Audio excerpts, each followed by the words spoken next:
जयपुर के अंतर्गत खंडेला नामक एक स्थान है। वहाँ शेखावत सरदार राज्य करते थे। पंडित परशुराम जी खंडेला राज्य के कुल पुरोहित थे। करमती बाई इन्हीं भाग्यशाली परशुराम जी की सद्गुणवती पुत्री थी, जिसका मन उस नंद नंदन श्याम वदन मोहन की माधुरी छवि पर मोहित हो जाता है। उसे जगत के सारे रूप, जगत के सारे सुख फीके मालूम होने लगते हैं। उनमें भी संसार का जो सुख उस प्रियतम से अलग कराने वाला होता है, वह तो विश्वत ही प्रतीत होता है। संसार के विषय यदि भगवत प्रेम में सहायक होकर रहें, प्यारे श्याम की पूजा सामग्री होकर रहे तो अवश्य रहे। उनके रहने में परम सुख है, क्योंकि उनसे प्रियतम के पद कमलों की पूजा संपन्न होती है। परंतु जो विषय प्रियतम के प्रेम में बाधक हो, उनका तो न रहना ही अभिष्ट है। इसी से भक्तगण या तो सारे संसार को भगवत पूजा की सामग्री के रूप में रखते हैं, या उसे विरोधी अनुभव कर उसका सर्वथा परित्याग कर देते हैं। विषयों की आसक्ति का परित्याग तो दोनों को ही करना पड़ता है। कहीं विषय रहते भी हैं तो वह भोग सामग्री के रूप में नहीं रहते। भक्त जब स्वयं अपने आप को ही प्रभु के चरणों में समर्पण कर देता है, तब उसकी अपनी कोई भोग्य वस्तु तो रह ही कहा जाती है, वह भी प्यारे का, और उसकी सारी चीज़ें भी प्यारे की। अवश्य ही जो चीज़ प्यारे के बनकर नहीं रहना चाहती, या जिसके कारण प्यारे के प्रति आत्मसमर्पण करने में बाधा होती है, वह वस्तु सर्वथा त्याज्य समझी जाती है।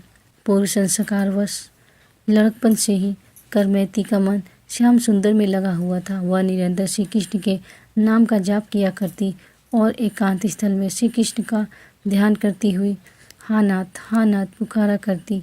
ध्यान में उसके नेत्रों से आंसुओं की धारा बहने लगती, शरीर पर पुलकावली छा जाती। प्रेमावेश में वह कभी हंसती, कभी रोती और कभी ऊंची सुरीली आवाज़ से कीर्तन करने लगती। नन्ही सी बालिका का सरल भगवत प्रेम देखकर घर के और आसपास के सभी लोग प्रसन्न होते करमैती की उम्र विवाह के योग्य हो गई। माता पिता सुयोग्य वर की खोज करने लगे, परंतु करमैती को विवाह की चर्चा नहीं सुहाती। वह लज्जावश माता पिता के सामने कुछ बोलती तो नहीं, परंतु विषयों की बातें उसे विष के समान प्रतीत होती। इच्छा न होने पर भी पिता की इच्छा से उसका विवाह हो गया, परंतु वह तो अपने आप को विवाह से पूर्व ही नहीं पूर्व जन्म में ही भगवान के अर्पण कर चुकी थी। भगवान की वस्तु पर दूसरे का अधिकार होना वह कैसे सहन कर सकती थी। वह तो इस संसार के दिव्य प्रेम राज्य के अधीश्वर नित्य नवीन चीर कुमार सौंदर्य की राशि श्याम वदन सच्चिदानंद को वरण कर दिन रात उन्हीं का चिंतन किया करती थी। कुछ दिन तो यूं ही बीते, परंतु एक दिन ससुराल वाले उसे लेने को आ गए। उसे पता लगा कि वह जिस घर में ब्याही गई है, वहाँ के लोग भगवान को नहीं मानते, वे वैष्णवों और संतों के विरोधी हैं। वहाँ उसे अपने प्यारे ठाकुर जी की सेवा का भी अवसर नहीं मिलेगा और अपने शरीर मन को भी विशेष सेवा में लगाना पड़ेगा। यह सब सोच विचार कर वह व्याकुल हो उठी। मन ही मन भगवान को स्मरण कर रोने लगी। उसने कहा, नाथ, इस विपत्ति से तुम ही बचाओ। क्या यह तुम्हारी दासी आज जबरदस्ती विषयों की दासी बनाई जाएगी? क्या तुम इसे ऐसा कोई उपाय नहीं बतला दोगे जिससे यह तुम्हारे ब्रजधाम में पहुंचकर वहां की पवित्र धूलि को अपने मस्तक पर धारण कर सके? घर में माता पिता बेटी को ससुराल भेजने की तैयारी में लगे हैं। इधर करमैती दूसरी ही धुन में मस्त है। रात को थक कर सब सो गए, परंतु करमैती तो भगवान से उपयुक्त प्रार्थना कर रही है। अकस्मात उसके मन में उठा कि जगत की इस विषय वासना में जो मनुष्य को सदा के लिए प्यारे भगवान से विमुख कर देती है, रहना सर्वथा मूर्खता है। इसलिए कुछ भी हो, विषयों का त्याग ही मेरे लिए सर्वथा श्रेयकर है। ऐसा विचार कर आधी रात के समय अंधकार और सन्नाटे को चीरती हुई करमैती निर्भय चित्त से अकेले ही घर से निकल गई। जो उस प्राण प्यारे के लिए मतवाले होकर निकलते हैं, उन्हें किसी का भी भय नहीं रहता। आज से पूर्व करमैती कभी घर से अकेले नहीं निकली थी, परंतु आज आधी रात के समय सब कुछ भूल कर दौड़ रही है। कोई साथ नहीं है, साथ है भक्तों के चिर सखा सदा संगी भगवान श्याम सुंदर, जिनका एक काम ही शरणागत आश्रित भक्तों के साथ रहकर उनकी रक्षा करना है। भगवत प्रेम में मतवाली करमैती अंधकार को भेदन करती हुई चली जा रही है। उसे यह सुधि नहीं है कि मैं कौन हूँ और कहाँ जा रही हूँ। वह तो दौड़ी चली जा रही है। रात भर में कितनी दूर निकल गई कुछ पता नहीं। प्रातःकाल हो गया पर वह तो नींद भूख को भुलाकर उसी प्रकार दौड़ी जा रही है। उधर सवेरा होते ही करमैती की माता ने जब बेटी को घर में नहीं पाया तो रोती हुई अपने पति परशुराम के पास जाकर यह दुःसंवाद सुनाया। परशुराम को बड़ा दुख हुआ। एक तो पुत्री का स्नेह और दूसरे लोकलाज का भय। यद्यपि वह जानता था कि मेरी बेटी विषय विराग और भगवत अनुराग के कारण ही कहीं चली गई है, तथापि गांव के लोग न मालूम क्या क्या कहेंगे, मेरी सती पुत्री पर व्यर्थ कलंक लगेगा। इन विचारों से वह महान दुखी होकर अपने यजमान राजा के पास गया। राजा ने पुरोहित के दुख में सहानुभूति प्रकट करते हुए 4 ओर सवार दौड़ाए। 2 घुड़सवार उस रास्ते भी गए जिस रास्ते से करमैती जा रही थी। दूर से घोड़ों की टाप सुनाई दी। तब करमैती को होश आया। उसने समझा हो न हो ये सवार मेरे ही पीछे आ रहे हैं, परंतु वह छुपे कहाँ।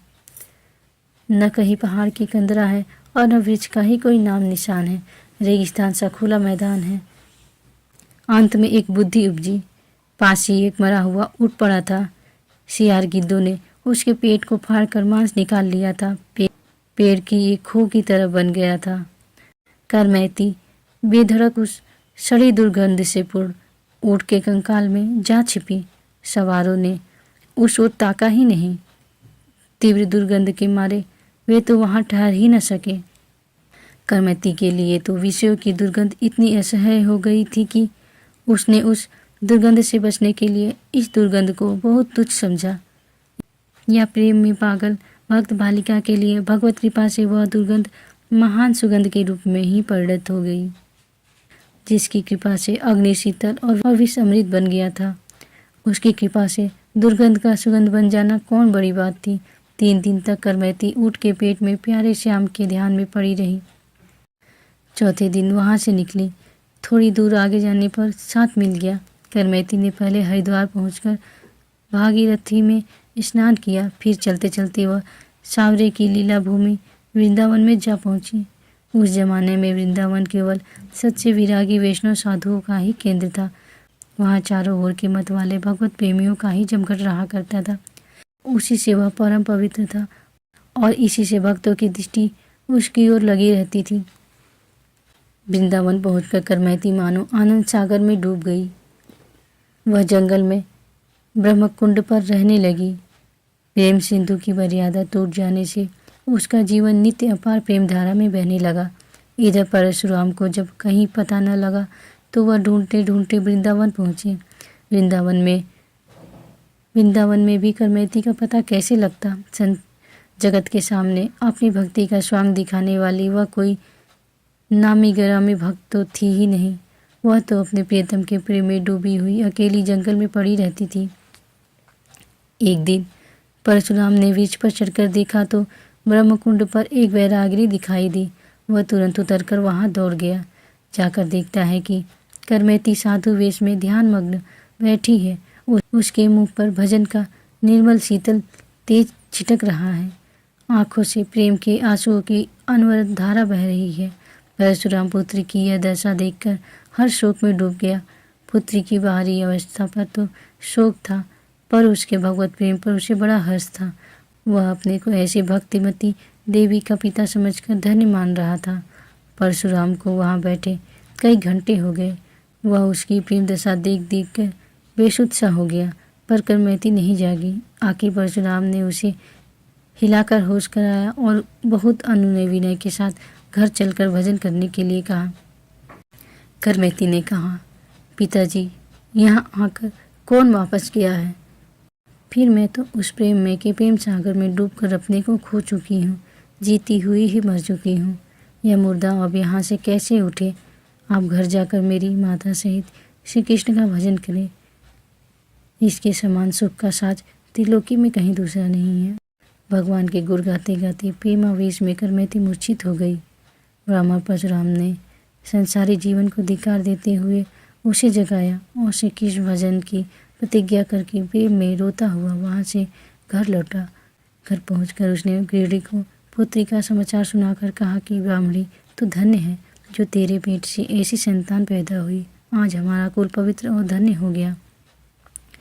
राजा ने जब यह समाचार सुना तो वह भी करमैती के दर्शन के लिए वृंदावन को चल दिया।